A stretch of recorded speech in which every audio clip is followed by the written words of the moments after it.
Pizza তো সবাই খেয়েছেন। আজকে একটু অ্যাবনরমাল পিজা বানাই। তার মানে হচ্ছে আজকে পাউরুটি দিয়ে পিজা বানাবো। তার জন্য আমাদের প্রথমে নিতে হবে চিকেন। চিকেনগুলোকে এভাবে লম্বা, লম্বা করে কেটে নিতে হবে এবং তারপর এই চিকেনটাকে ম্যারিনেট করতে হবে আদা, রসুন, হলুদ, মরিচ গুঁড়ো, লবণ। নরমালি আমরা যেরকমভাবে ম্যারিনেট করে থাকি আরকি বিভিন্ন মসলা দিয়ে। আমি আর সবগুলো দেখালাম না। আমি একটু লেবুর রস দিলাম। লেবুর রসটা দিলে একটু তাড়াতাড়ি ম্যারিনেট হয়ে যায়। তারপর এটাকে ভালো করে মিক্স করে রাখতে হবে ২ ঘন্টা। যদি ওভারনাইট রাখা যায় তাহলে খুব ভালো হয়। আমার হাতে সময় খুব বেশি ছিল না, তাই আমি ওভারনাইট রাখিনি। আমি হচ্ছে একটু সয়া সস দিয়ে দিলাম, আর সয়া সস দিলে লবণটা একটু কমিয়ে দিতে হবে কারণ সয়া সসে লবণ আছে। তো আমি ২ ঘন্টার মতো রেখেছিলাম। তারপরে অল্প একটু তেল নিয়ে আমি ডিপ ফ্রাই করে ভেজে নিলাম। ভাজার ক্লিপটা আর দেখালাম না। তো ভাজার পরে এগুলো এরকম হয়েছিল।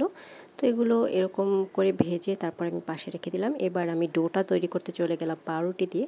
এখানে আমি মিডিয়াম সাইজের পাউরুটি নিয়েছি কয়েকটা। এটা পরিমাণ মতো নিবেন, আপনাদের যতটুকু বানাতে হবে। তো এগুলোকে টুকরো, টুকরো করে আমি ছিঁড়ে নিয়েছি। এখন এখানে আমি দুধ অ্যাড করব। আমার যেহেতু লিকুইড দুধ ছিল না, আমি পাউডার দুধ আর ওয়াটার মিক্স করে লিকুইড দুধ বানিয়ে নিয়েছিলাম। আপনারা চাইলে লিকুইড দুধও ইউজ করতে পারেন। তো আমি ২ চামচ গুঁড়া দুধ, একটুখানি লবণ আর ২টো ডিম দিয়ে দিয়েছি।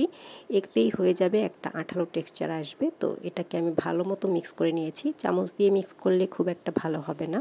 আমি এজন্য হাত দিয়ে ভালো মতো মিক্স করে নিয়েছি যাতে খুব সুন্দর একটা টেক্সচার আসে। তো আপনারা চাইলে চামচ দিয়ে যদি পারেন সেভাবে মিক্স করতে পারেন। তো সব মিক্স করার পরে হচ্ছে এরকম একটা টেক্সচার আসছে। এটাই কিন্তু একদম পারফেক্ট।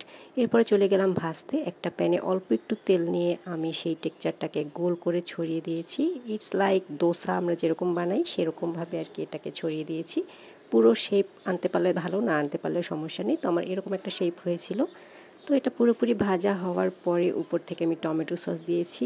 যাদের বাসায় পিৎজা সস আছে তারা পিৎজা সসও দিতে পারেন, তাতে আরও ভালো হবে। তো টমেটো সসটা আমি স্প্রেড করে দিচ্ছি এভাবে। এরপরে এর উপরে হচ্ছে আমি ভেজে রাখা চিকেনগুলো খুব সুন্দর করে সাজিয়ে দিয়েছি, একদম পিৎজা যেভাবে বানায় সেভাবে করেই। এরপর আমার কাছে ক্যাপসিকাম ছিল, সেগুলোকে আমি লম্বা, লম্বা কেটে তারপরে মাঝখানে দিয়ে দিয়েছি একদম পিৎজার মতো সাইজের করে। এরপরে দিয়ে দিলাম মজারেলা চিজ, যেটা ছাড়া পিৎজা তো হয়ই না। তো উপর থেকে অনেকখানি মজারেলা চিজ দিয়ে নিয়েছি। জাস্ট লুক কি সুন্দর লাগছে এখনই। এরপরে আর কি চলে গেলাম বেক করতে। বেক করলাম ৩ মিনিটের মতো যাতে জাস্ট চিজটা গলে যায়, কারণ আমার সব কিছুই প্রায় কুক করা, নতুন করে কুক করতে হবে না। তাই জাস্ট চিজটা গলার মতো করে আমি সেই টাইম নিয়ে বেক করলাম, অ্যান্ড বেক করার পর লুক কি সুন্দর একটা কালার এসছে। এটা খেতে অনেক বেশি মজা ছিল। নরমাল পিৎজার জন্য যেরকমভাবে আমরা ডো বানাই তাতে বেশ খানিকটা টাইম লাগে, অনেকক্ষণ ধরে ভিজিয়ে রাখতে হয়। তো তাড়াতাড়ি করে পিৎজা বানাতে চাইলে কিন্তু এটার বিকল্প নেই। একদম খুবই ইজিলি, খুব তাড়াতাড়ি কিন্তু এটা হয়ে যায়। তো আপনারা অবশ্যই ট্রাই করে দেখতে পারেন। এটা খেতে কিন্তু অনেক মজা ছিল। So that's all for today. Thanks for watching. Tata, by.